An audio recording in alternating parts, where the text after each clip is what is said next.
Hello, this is going to be my any percent route slash tutorial for Creature Feature in Miss Pac-Man Maze Madness. This level is pretty difficult. It's mostly about health management, but there are some mazes here and there. The one at the very end is pretty obnoxious with having to go out of your way for extra dots, much like in Freezer Burns mazes. But for the most part, it's pretty simple. It's just trying not to die is kind of difficult. You can't make that cycle, that gravestone, no matter how hard you try. You want to make sure you damage abuse off the Frankenstein here, because it does a lot less damage than the lightning. Lightning does a lot of damage, and you don't want to be running into it if you can avoid it without wasting too much time. So right here, upcoming section, you can pause for a second to avoid getting hit by the lightning, and then follow it around, and there you go. You don't get hit by the lightning. And getting hit by one of the sprayers will also give you iframes to get through that section without getting hit by the lightning. So you can grab this checkpoint for safety if you want. If you get hit by a bunch of lightning, I would recommend it. If not, like where I am with like half health, you don't really need it. Otherwise, this maze is very straightforward. You just go straight through it with the most amount of dots, and you'll end up with 106. So you head back. Now, even if you do death abuse in that maze, you'll still get hit once or twice on the way back. So in this next room, I would recommend grabbing this heart. And if you don't death abuse like I did in this run here, definitely grab the heart. But still make sure to grab these dots here. Fortunately, the Dracula despawned. Again, damage abuse off the Frankenstein so you don't get hit by the lightning. You're 119 going into this area. You can kind of just go straight up through here, but this guy will attack you. So if he does, grab the heart. Definitely going to need the health.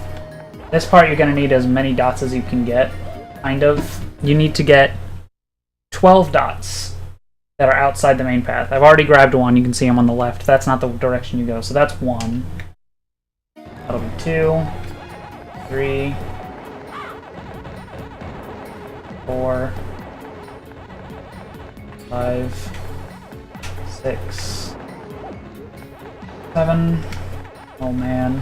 Alright, well, it's not exactly how it's supposed to go, but when you're this low on health, you kind of just have to do whatever you can. And if you really have to, there's 3 extra dots up there. Those are like emergency backup strats to avoid dying. You really don't want that to happen, because then you have to play the whole rest of this level very slowly, very safely. I have literally no health. But this is what'll happen sometimes. Wait for this guy, because you cannot make that turn. And just straight up into here, or not. That's weird, it usually just lets you go in like that.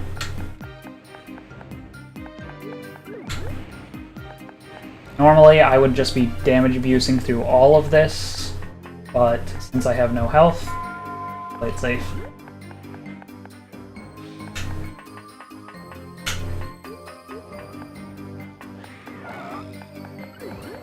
And there you go. Fortunately, it's pretty easy to avoid all the extra damage there. So that's your extremely safe strats. I'd say if you have to go off the beaten path, just grab every dot in the last section of the last maze, just to make sure you have enough. Don't worry about going over. If you have to walk all the way out across to the next section to get 1 dot like I did, that's pretty bad. So really, it's a lot easier if you do death abuse in the second maze, but you can only really do that if you've taken enough damage beforehand. So if you take damage from the lightning in the area with the rocket launcher, you won't get hit by the sprayers. Then you'll take damage from the second lightning on the way up to the first maze. Then you can get hit by, I think, 3 ghosts, and that'll give you enough damage to death abuse. But you want to make sure you hit the second checkpoint first. With that said, that's like the easy method. It's a bit slower, but considering what you have to deal with if you don't, it could also be slower to do it that way. It's just a matter of, like, risk. You put yourself at risk of getting screwed over by RNG if you don't death abuse and you have, like, no health. There's also the option of waiting for the dogs in the section leading up to the second maze. So you don't get hit by them. You can have a little extra health going in, but again, that's slow. It's a matter of balancing, like, health. You don't want to die in a position where you're going to have to redo a big section, like die right at the end of the second maze and have to start the entire maze over. So that's it for that level. There's a lot to keep in mind, but it's pretty easy, thankfully, for the most part. It's just a balancing act of time, extra tile walking, and health management. That's really the hardest part, is managing your health. So there you go. There's that.